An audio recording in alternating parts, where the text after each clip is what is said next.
Muito boa noite então a todos, com muito gosto, estou aqui uma vez mais convosco. Estaremos bem por casa também. O dia de hoje não convida a muitas deslocações, mas para este propósito é sempre bom quando nos deslocamos até onde há outros irmãos que têm este mesmo desejo de entoarem-nos de louvor e levar a Deus as nossas petições, como diz aqui o capítulo 4, não estejais inquietos por coisa alguma, antes as vossas petições sejam em tudo conhecidas diante de Deus pela oração e súplicas com a ação de graças. E também para sermos algumas considerações à volta destes versículos tão preciosos com os quais tenho meditado com os irmãos nos últimos, talvez 2 ou 3 anos. Começamos aqui no capítulo 3 e depois entusiasmei-me e continuámos por aqui fora e já vamos no final desta epístola de Paulo aos Filipenses, capítulo 4, e tenciono entre hoje e a próxima quarta-feira terminar esta epístola, mas já sei que vai ser difícil. Aqueles que me têm ouvido nos últimos anos sabem bem que é difícil eu cumprir esta promessa. Então vamos ler aqui a partir do versículo 10 de Filipenses 4 até o final do capítulo. Ora, muito me regozijei no Senhor por finalmente reviver a vossa lembrança de mim, pois já vos tinhas lembrado, mas não tinhas tido a oportunidade. Não digo isto como por necessidade, porque já aprendi a contentar-me com o que tenho.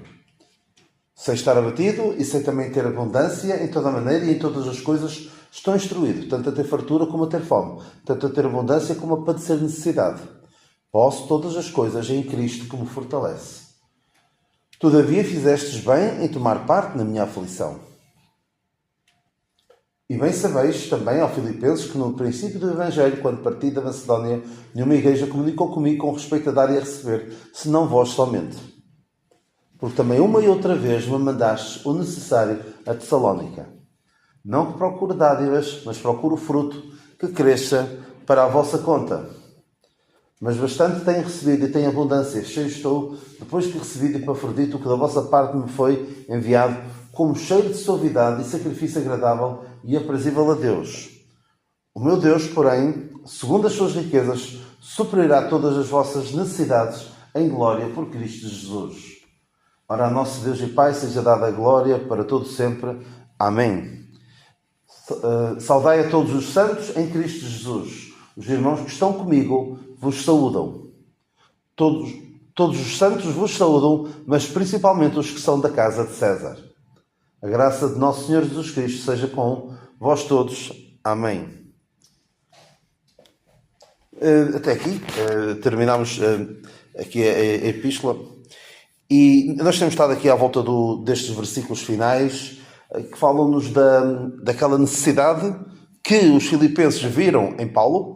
Perceberam que Paulo estava a passar dificuldades e, com muito custo, diz o apóstolo Paulo em 2 aos Coríntios, nós falámos também dessa passagem, que na sua extrema pobreza, eles deram-se primeiramente ao Senhor e depois a nós pela vontade de Deus. Dizia assim,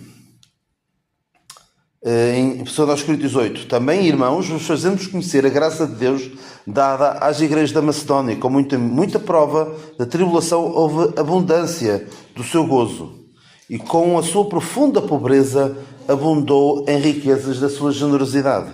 Porque, segundo o seu poder, o que eu mesmo testifico, e ainda acima do seu poder deram voluntariamente, pedindo-nos com muito rogos a graça e a comunicação deste serviço que se fazia para constantes, e não somente fizeram como nós esperávamos, mas assim mesmo se deram primeiramente ao Senhor e depois a nós, pela vontade de Deus.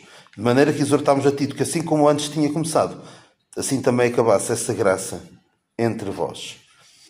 Portanto, assim como em tudo abundais em fé e em palavra e em ciência e em toda a diligência, em toda a vossa caridade para connosco, assim também abundeis nesta graça. Não digo isto como quem manda, mas para provar pela diligência dos outros, a sinceridade da vossa caridade. Porque já sabeis a graça de nosso Senhor Jesus Cristo, que sendo rico por amor de vós, se fez pobre, para que pela sua pobreza enriquecesseis. Está aqui então o apóstolo Paulo a dar o exemplo aos coríntios Os coríntios eram pessoas até com algumas posses, de modo geral. Havia alguns ricos e havia alguns pobres, porque quando eles faziam aquelas refeições comunitárias, havia alguns que comiam e outros passavam fome. Ou seja, havia ricos lá. E Paulo está aqui a dar o exemplo de pessoas pobres, os filipenses, que, não tendo muita capacidade financeira, deram ainda mais do que aquilo que podiam. Deram ainda mais do que aquilo que se esperava deles. Porque às vezes há pessoas de quem nós até podemos estar à espera de algo e que nos desiludem. Pessoas que têm capacidades, ou financeiras, ou capacidades para outros, para a obra. Capacidades musicais, capacidades de trabalho, sabem fazer certas coisas e depois não ajudam na igreja. Isso é uma desilusão quando há pessoas que até poderiam ser úteis para os irmãos e fecham-se. Mas estes filipenses, os que o Paulo aqui chama de macedónios, eram pessoas que, se calhar, quem olhava para eles pensava, uma igreja pobre, o que é que eles são capazes de fazer? Eles surpreenderam, porque ele diz aqui, foram, por assim dizer, surpreendidos com a sua capacidade de sacrifício. Como é que era? Não somente fizeram como nós esperávamos. Ou seja, não fizeram só aquilo que estava à espera deles. Fizeram ainda além daquilo que se esperava. Isso deve ser uma lição para nós. Devemos surpreender os nossos irmãos pela positiva. Porque por vezes há pessoas que estão na sombra, nunca se dá muito por eles, mas quando chega a hora de serem postos à prova, quando a necessidade surge, ali estão eles para ajudar. Enquanto que há outros passam uma vida inteira, toda a gente a pensar que ele vai dar pô-los num pedestal quase, e quando se vai a ver, não fazem nada pelos outros. Há pessoas que de facto têm muitas capacidades, mas depois não as usam em favor de outros. Estes não tinham muita capacidade financeira, no entanto, chegaram-se à frente. Quem se chegou à frente para ajudar o apóstolo Paulo, quando foi preciso, não foram os ricos coríntios, foram os pobres macedónios. E isso ilustra também este espírito de Paulo. Paulo diz, aqui no versículo 13, posso todas as coisas daquele que me fortalece. Estou instruído sem passar fome, sem ter fartura. Paulo sabia estar em todas as situações. Estes filipenses também aprenderam, já sabiam viver com pobreza e continuaram a viver com pobreza. Coitados daqueles que só sabem viver com abundância. Estes filipenses já tinham aprendido a viver com pobreza e por isso puderam também compadecer-se das necessidades dos outros. Há pessoas que sempre tiveram muito e não sabem olhar para o outro e ver que ele precisa. Agora, aquele que passou por dificuldades consegue olhar e ver de que forma é que eu posso ser útil ao outro. Paulo fica, de facto, radiante com esta oferta. Não é? Vemos que Paulo ficou cheio. Diz aqui no versículo 18, bastante tenho recebido e tenho abundância. O apóstolo Paulo, de facto, ficou cheio. Ficou cheio não por ter muito dinheiro, não porque aquilo deu para muita coisa, mas ficou cheio porque viu que aquilo que ele tinha andado a ensinar aos filipenses, aquilo que ele falou nesta epístola e que certamente tinha falado verbalmente quando esteve com eles, estava a surtir efeito. Esta capacidade que os filipenses tinham o importante não é tão importante a nossa próxima refeição, o nosso conforto, mas sim o progresso do Evangelho. Paulo está preso, Paulo diz que aguenta com tudo, mas nós amamos a Paulo, nós amamos a obra e nós vamos dar dinheiro a Paulo para que ele possa continuar a fazer a sua obra, mesmo estando preso. E é isto que deve ser qualquer pessoa. A mim, que sou professor, claro que satisfaz-me o dia 23, não é? É o dia preferido dos professores, da maioria, não é? Porque é o dia em que recebem. Mas tenho muito prazer quando não acontece assim tantas vezes quanto isso. Quando estou a corrigir um teste e fico deliciado com a forma como os alunos abordam as coisas, às vezes da maneira que eu lhes ensinei e às vezes de maneiras inovadoras. Fico contente, deixa uma pessoa realmente, que satisfação. Claro que interessa-nos a parte financeira, é verdade. Precisamos pagar as nossas despesas, mas satisfaz qualquer pessoa quando vejo, olha, ele está a fazer aquilo que eu gostaria. Aquilo que eu lhe ensinei a fazer, aquilo que ele viu em mim, porque o apóstolo Paulo também tem este cuidado de aquilo que aprendestes e recebestes e ouvistes e vistes em mim, isso fazei e o Deus Pai estará convosco. Paulo também ensinava, não era só dizer, vocês têm de dar, contribuir financeiramente, vocês têm de fazer isto, vocês têm de fazer aquilo, e ele nada. Não, ele, muito do que vinha para ele dava aos outros. E o próprio apóstolo Paulo, o que é que disse a dada altura?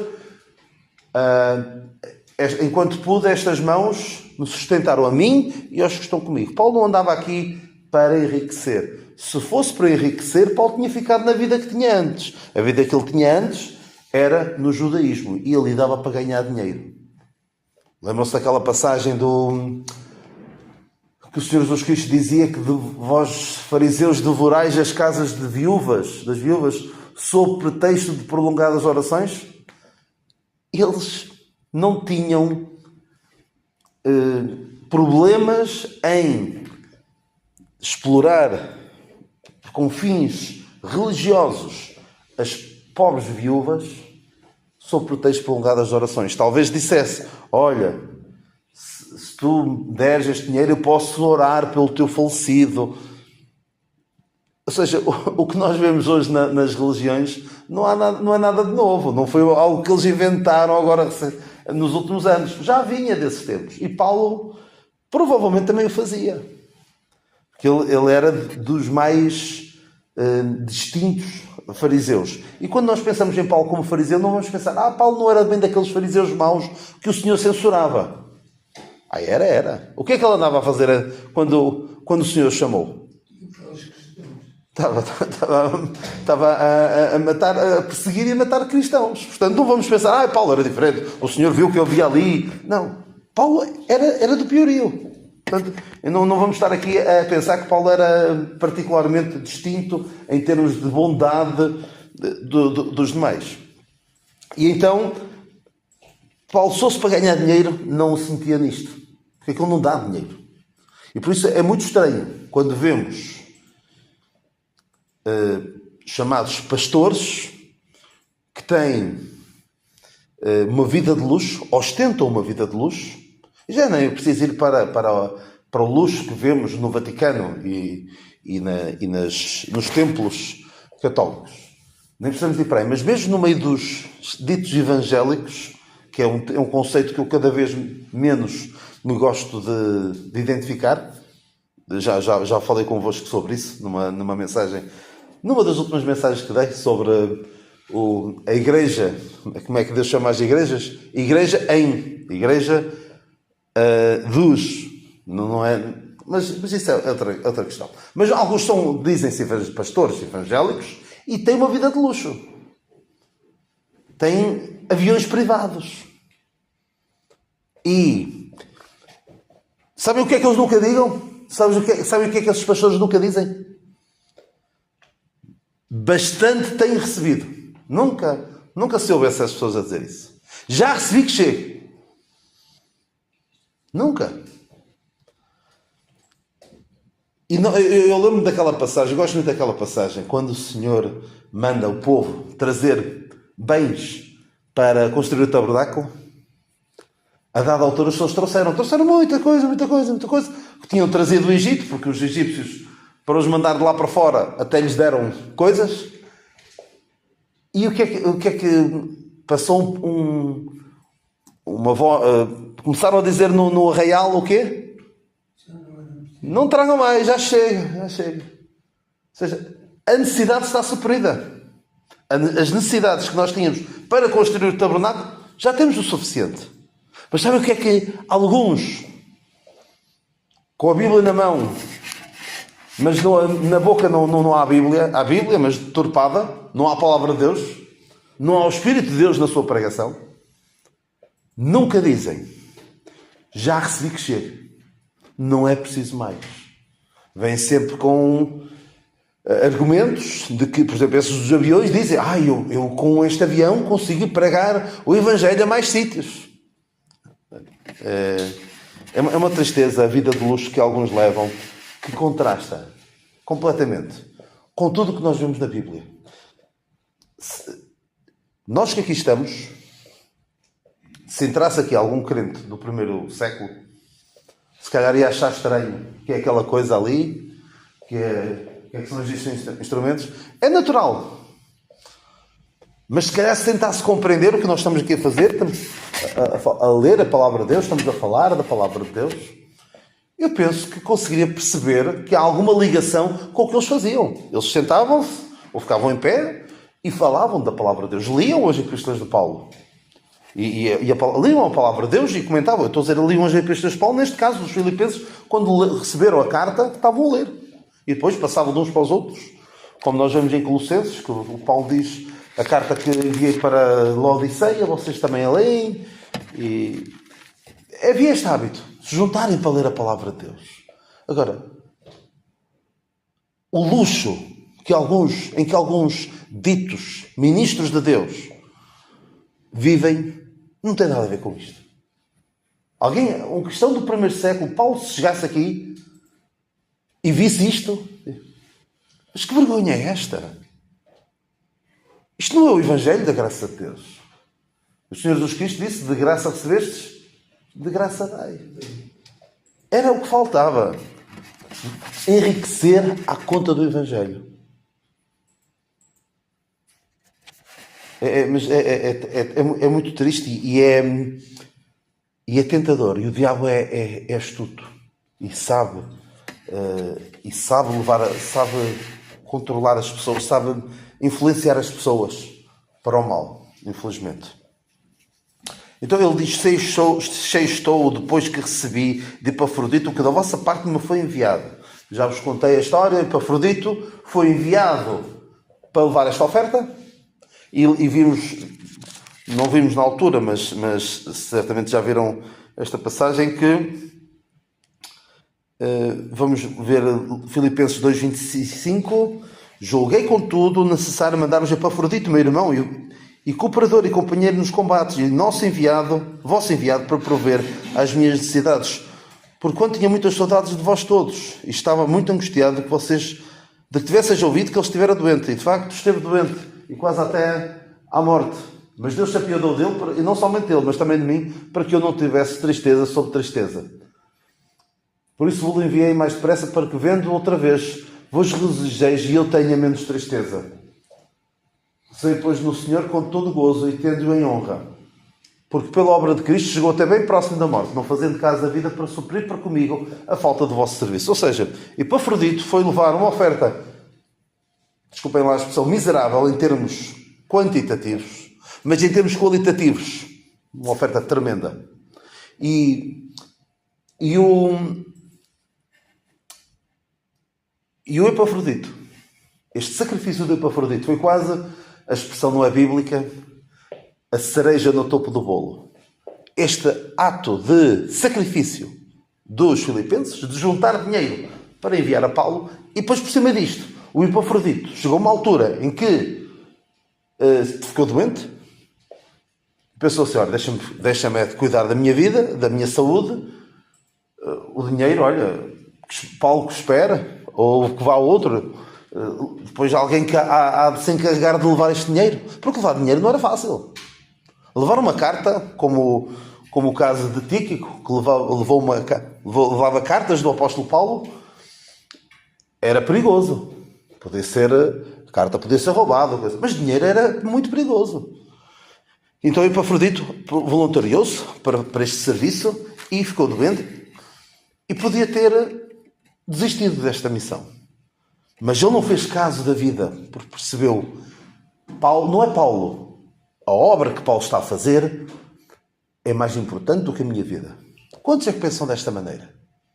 Quantos é que estão dispostos a sacrificar uma quarta-feira à noite? Uma quarta-feira à noite em que até está a dar futebol hoje.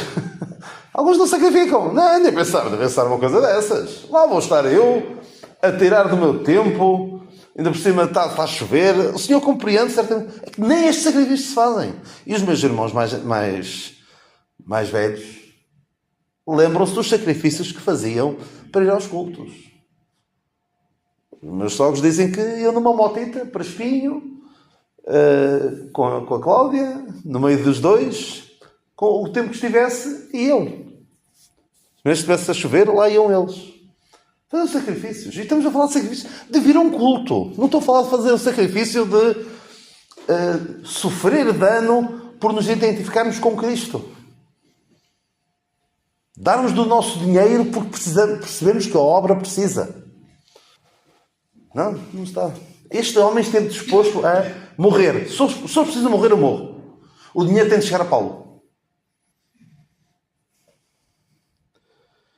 Então esta dádiva é como cheiro de suavidade e sacrifício agradável e aprazível a Deus. Foi de facto algo que deve ter emocionado Paulo. Paulo, quando viu aquilo e viu o sacrifício que foi, não só dos filipenses, mas também de Epafrodito, deve ter ficado. Isto é extraordinário.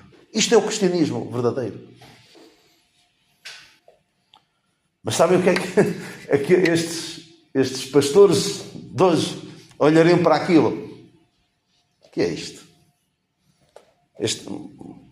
Eu quero é muito.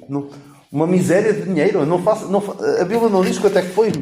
Mas cá pode ter sido uma coisa risível. Uma oferta que não dava para nada. Se calhar dava para satisfazer as necessidades de Paulo um dia ou dois. Não sei. Mas é o gesto. E lembro-me de uma história qualquer. Agora não estou agora a lembrar-me. Que havia necessidade, foi num país qualquer, acho que foi no Reino Unido, que alguém precisava o país precisava de dinheiro, que as pessoas dessem dinheiro, e houve uma menina que mandou assim, foi ao mielheiro dela e mandou, e foi um gesto que depois ficou registado, mas agora não sei a história assim de cor. Uma criança que viu que havia uma necessidade e pegou no pouquinho que tinha, mas ficou tocada pela necessidade que havia e foi e deu. E muitas vezes acontece isto. Quem dá não é aquele que tem muito, mas é aquele que percebe que há necessidade, porque também já passou por ela. A tal expressão que eu também vi convosco há uns meses: estrangeiros fostes na terra do Egito, por isso vós conheceis o coração do estrangeiro. Quem passa por elas consegue dar mais valor. Então Paulo diz assim no versículo 19: o meu Deus, segundo as suas riquezas, suprirá todas as vossas necessidades em glória por Cristo Jesus. Vai suprir todas as vossas necessidades. E não é aquela lenga-lenga que alguns dizem: quem muito dá, muito vai receber do Senhor. Não é isto que Paulo está a dizer. Paulo, sabem que já ouviram falar da teologia da prosperidade, não é? Já ouviram falar da teologia da prosperidade, que é aquelas pessoas que pregam que Deus quer que tu sejas rico. Não. Na Bíblia não vemos nada disso. Vemos crentes pobres. Vemos alguns ricos que têm de ter muito cuidado, não é? Manda aos ricos deste mundo, como é? 2 Timóteo 6,17. Manda aos ricos deste mundo que não sejam altivos, nem ponham a esperança nem certeza das riquezas, mas em Deus que abundantemente nos dá todas as coisas para delas gozarmos, que façam bem, enriqueçam em boas obras e repartam de boa mente e sejam comunicáveis, que entesourem para si mesmos um bom fundamento para o futuro, para que possam se apoderar da vida eterna. Os ricos têm muito cuidado.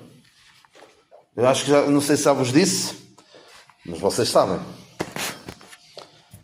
Eu creio, não há na Bíblia, e creio que ninguém se perdeu por ser pobre.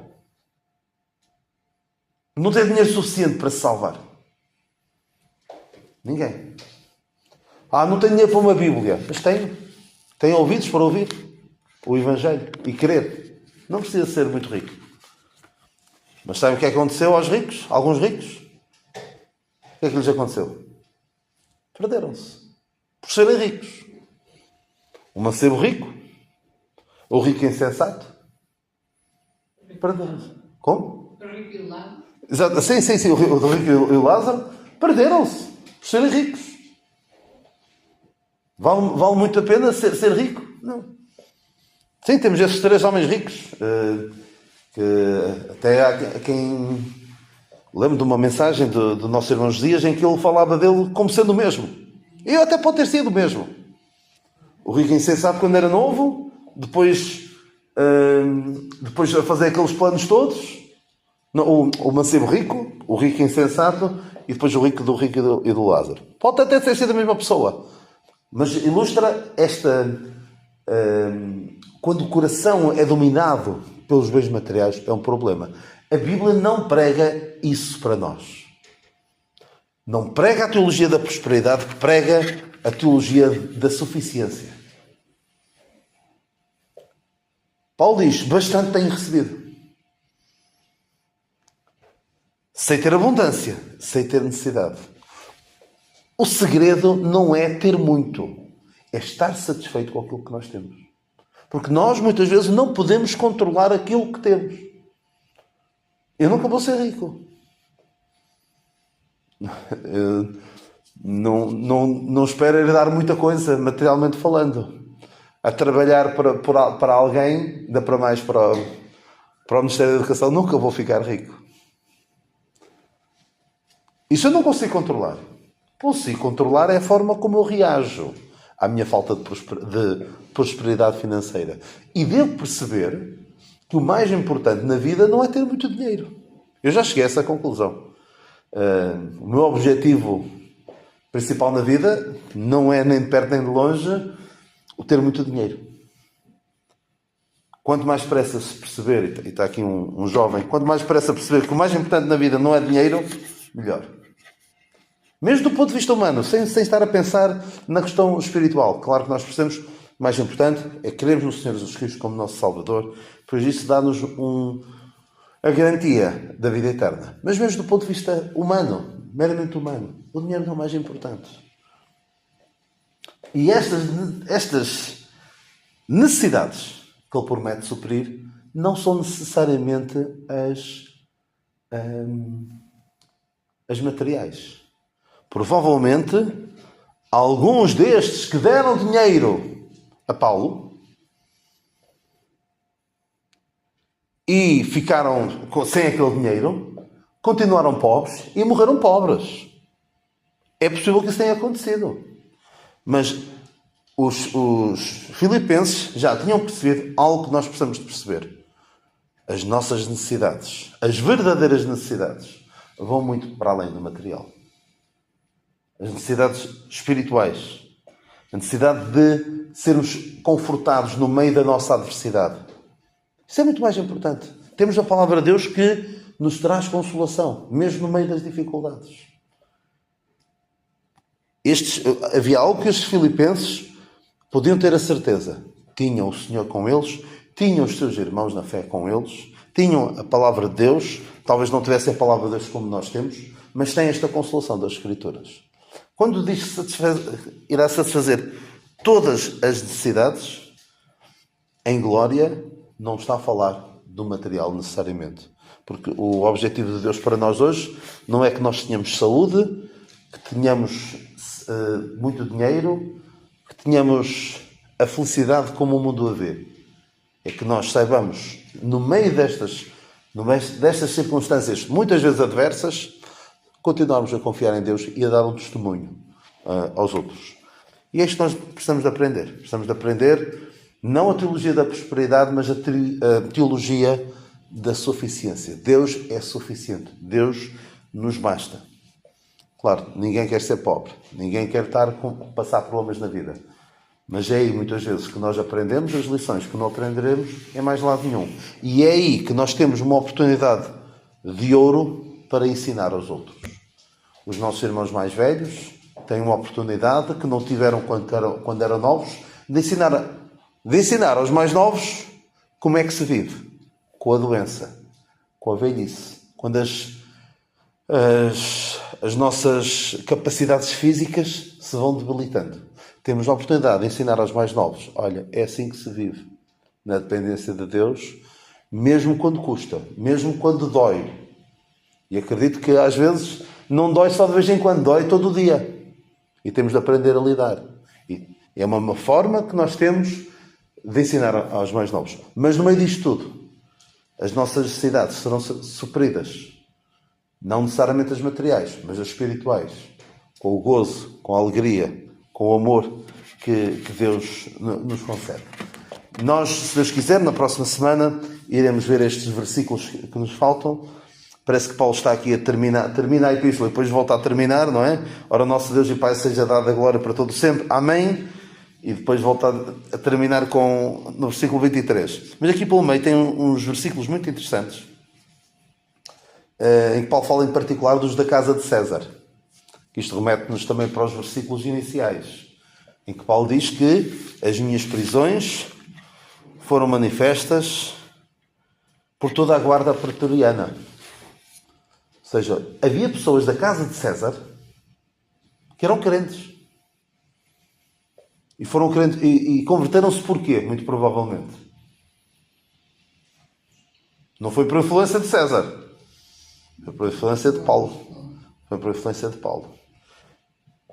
Mas nós, se Deus quiser, veremos esses versículos na próxima semana. E até lá fiquemos consolados com o facto de que não somos muito ricos. Não quer dizer que estamos fora da vontade de Deus. Mas que estejamos, se não podemos ser ricos, ao menos que estejamos satisfeitos. Possamos dizer como Paulo, que não tinha quase nada. Tenho bastante. Como é que diz aquela música? Eu satisfeito. Achei Jesus, não é? Exatamente. Também há essa também, mas eu satisfeito estou, achei Jesus. Exatamente.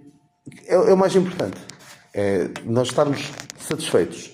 Não necessariamente não ter tudo aquilo que nós gostaríamos, mas que o Senhor nos dê esta graça de estarmos satisfeitos com aquilo que Ele nos dá. O Senhor nos abençoe.